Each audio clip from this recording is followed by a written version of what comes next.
A thick fog rolls over the fields, carrying the scent of damp earth.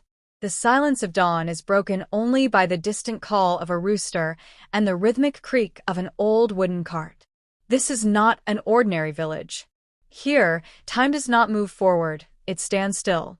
A lone traveler, weary from the modern world's chaos, stumbles upon this place, hidden near the India-Pakistan border. The road leading here is unpaved, as if deliberately refusing progress. Mud houses, their walls etched with history, stand firm against the changing world.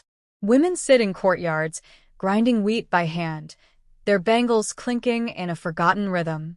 Nearby, a man pulls water from a well, just as his ancestors did 100 years ago. The traveler's eyes scan the surroundings, searching for signs of modernity. Wires, neon signs, the hum of a motor, but there are none. Instead, he sees oil lamps flickering inside homes, their glow illuminating faces lined with wisdom. The men wear turbans, wrapped with careful precision and long cotton kortas, while the women drape themselves in colorful dupattas, embroidered by hand. An elderly man sits beneath a massive banyan tree, his wrinkled hands busy with a wooden bead rosary. His gaze is steady, filled with stories untold. The traveler hesitates before approaching. Before he can speak, the old man chuckles. "You look lost," he says, voice deep like the roots of the very tree he sits under. "People like you come here, thinking they've stepped back in time. But time never left this village. The world just ran too fast." Intrigued, the traveler sits beside him. In the distance, children chase each other around a well, their laughter pure, untouched by digital screens. Nearby, an old woman stirs milk in a large clay pot, preparing fresh butter as she hums an ancient folk song. The air carries the aroma of wood fire, wheat, and cardamom, a scent foreign to the traveler's modern senses. "Why is this place so different?" he finally asks. The old man exhales, as if summoning a century's worth of memories. "Because we never let go," he says simply. "The world outside changed, but we held on." A breeze rustles the peepal leaves, whispering secrets of the past. The traveler listens, drawn in by the stillness, by the stories hidden within the walls of this village. There is something sacred here, something that refuses to be erased by time. The old man taps his cane against the earth. "Stay a while. You'll see."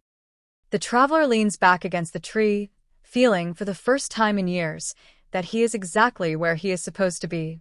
The boy's hesitation lingers in the air, a silent battle between tradition and the lure of the outside world. He is not the first to feel it, and he will not be the last.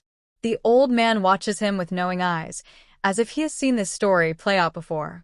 "This village has not stayed the same, without sacrifice," he says. "We have fought to keep it this way. There was a time when change tried to creep in. When electricity first arrived, some saw it as a gift, others as a curse. The elders feared it would open the door to distractions, to a world beyond their control. For years, they resisted. Even when the first television made its way into a home, it was treated like a stranger, watched with suspicion rather than excitement." The old man speaks of a youth who once left, chasing dreams in the city. He was the pride of his family, the first to step beyond the village's borders. But when he returned, something in him had changed. His clothes were sharper, his speech quicker, but his laughter was hollow.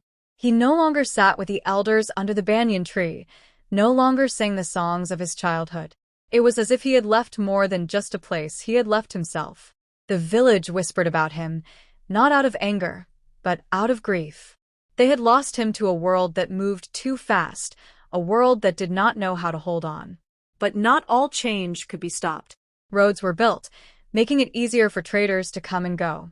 Motorbikes replaced bullock carts, though some still clung to the old ways, their wheels cutting the same paths their ancestors once walked. A woman sits by a wooden loom, her fingers moving with the precision of generations. She weaves a fulkari shawl, each stitch a memory, a piece of history woven into fabric. She was once offered a fortune to mass-produce her work, to sell her art beyond the borders of this village. But she refused. "This is not business," she had said. This is my blood. The traveler watches as she continues, unwavering, unhurried.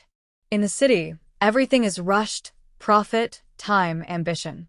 Here, things are different. There is no race, no competition, only the slow, steady rhythm of life. Yet, even in this stillness, the world outside waits. A discussion brews among the villagers. Should they install a mobile tower? Some argue it is necessary, that the younger generation should have access to knowledge, to opportunity. Others fear it will be the first crack in the foundation, the first sign that time is finally catching up.